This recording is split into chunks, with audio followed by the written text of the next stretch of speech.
in dirty Jersey. So I just got home after going to Panera Bread, getting a soup and salad, and then taking a shit here. And frantic. Here with my cat. There's 6 cats in this house. And another cat. And I just made my tea. Check. Oh, there's the leftover herb. Wow, this one's just bitter. I just went to my favorite spot near where I live called the Juice House. This super green bowl. They're raw granola and peanut butter bark, and I've got my mango steam powder, which has a lot of magnesium. Orthorexia. And I was like, yep, pretty much have had orthorexia. Like, yeah, just allowed food to like become an obsession that like dominates my life. I think with the parasites, like I've just been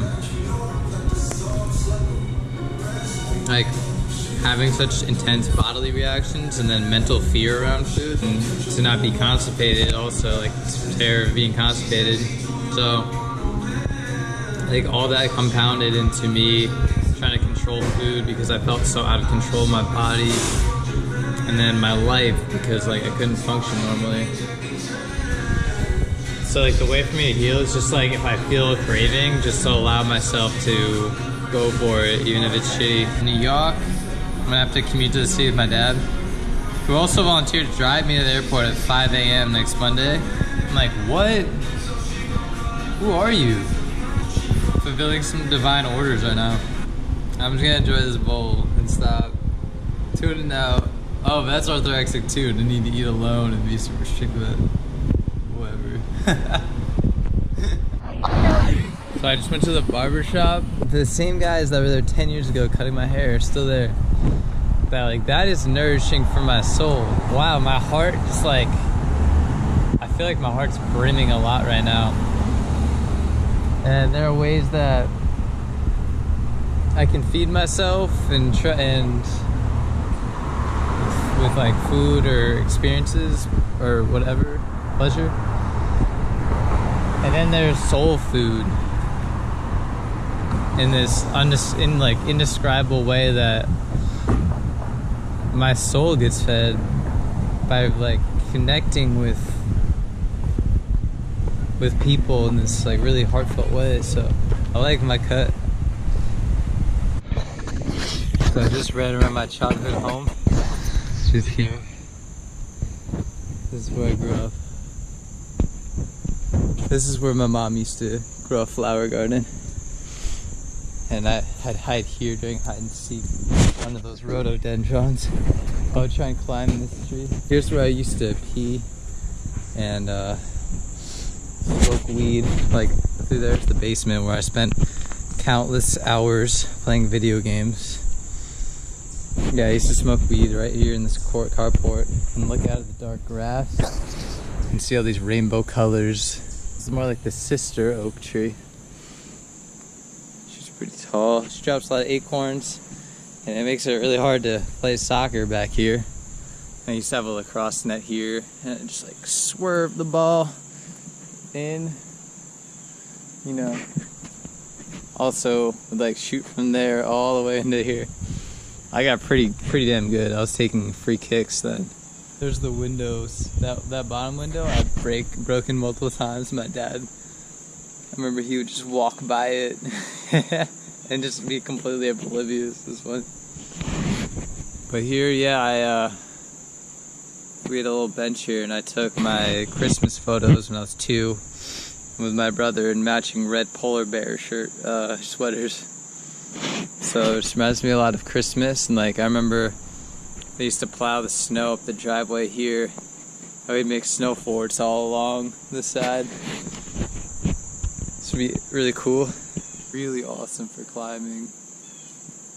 We'd climb this with my neighbors who used to live through there. Here's Father Oak. He just told me all these really beautiful things, like really touch me. It's huge and ancient. He's even got an old face here. And I would meditate on this rock a lot and just come back here and sit or cry. Or I read the whole Count of Monte Cristo when I was 16 on this rock, really, during March break, boarding school.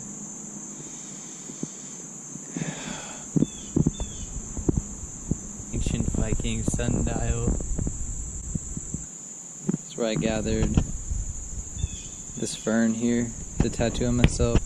You know, make corn on the cob and coleslaw and hot dogs and hamburgers and eat that in the summer. Here's a pretty new flower. That's home. While I was running around it, I felt like I was setting my inner child free. You're like, what? No, I can still run. I can still play.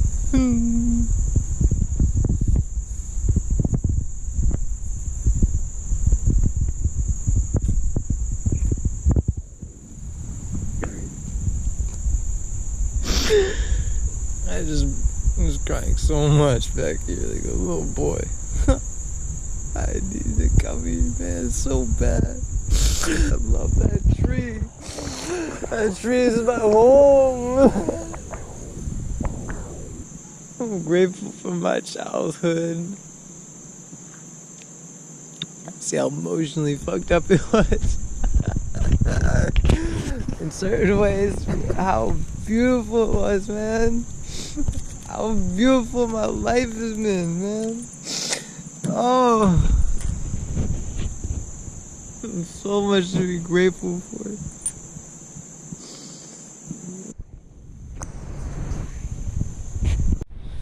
I just woke up and I'm brewing my tea. I'm going to the doctor today. I've got a 9:15 a.m. appointment in the city. And he'll tell me everything I need to know. I see how sleep deprivation and keeping up with the Joneses by going to work and with all the other, you know, salary earning folks, it's like weirdly satisfying, because I feel like, yeah, I can do this too. I can get shit done. It's really like absurd almost to keep looking up the same tree I've been looking up for 20-something years for attention and for love, from two people who are just who they are. And like it's like my cat crying at me this morning. She's like, I know I have this emotional need, so I'm just gonna cry. Oh, constant until I get pet. I mean, she can't like go anywhere else, but thing is, I can. I'm in New York. Follow the tide to the parasite guy. So I just saw the doc in this office here, right next to Central Park, and you know, just a good old sticking some sample collector up my rectum, and I told the receptionist, I've never had someone stick the finger up my butt, and I've never been more grateful. So I'm gonna call tomorrow and get my test results. Yeah, he said it was red and mucousy. So also have a rash, and since I've had this for a while, very well could be a parasite, and I think very well could be. I haven't eaten today, and like it's because my gut was hurting a lot. I think I shouldn't eat too much spicy food, and I just noticed I'm walking around New York and I just feel so detached from everything. You have Central Park's worth millions, billions, and I'm like, what the fuck does that even matter? Like, what does that even, how does that mean anything? Like, these are just numbers that people are making up and playing this big stupid fucking game. And I'm gonna go have lunch with my father and tell him that I'm gonna stop calling him Dad forever. Okay, so I'm walking up 5th Ave, you know, strutting my shit. I might shop at Tiffany & Co, but I might not. Cause I'm a Louis Vuitton kind of guy, so don't need that shit. Gucci's decent. Gucci's decent. Trump Tower. Yeah, it's good. Whoa, bro. Whoa. Color changing, I home. It's time to turn up. Last night took a L, but tonight I bounce back. Wake up very much. Girl in the club, she Tuesday. Club going up on Tuesday. Oh, we back.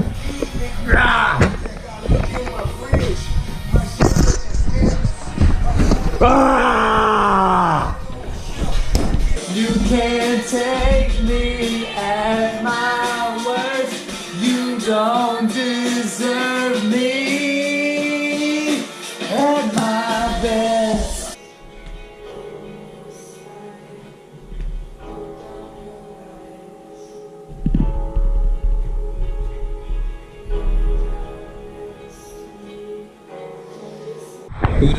Gurudev Namo Om Namo Gurudev Namo. So I just got a call from the doctor who I visited yesterday, and there's 2 parasites that he found and like 3 medications that he prescribed for them. And I'm just like, I fucking knew it. Like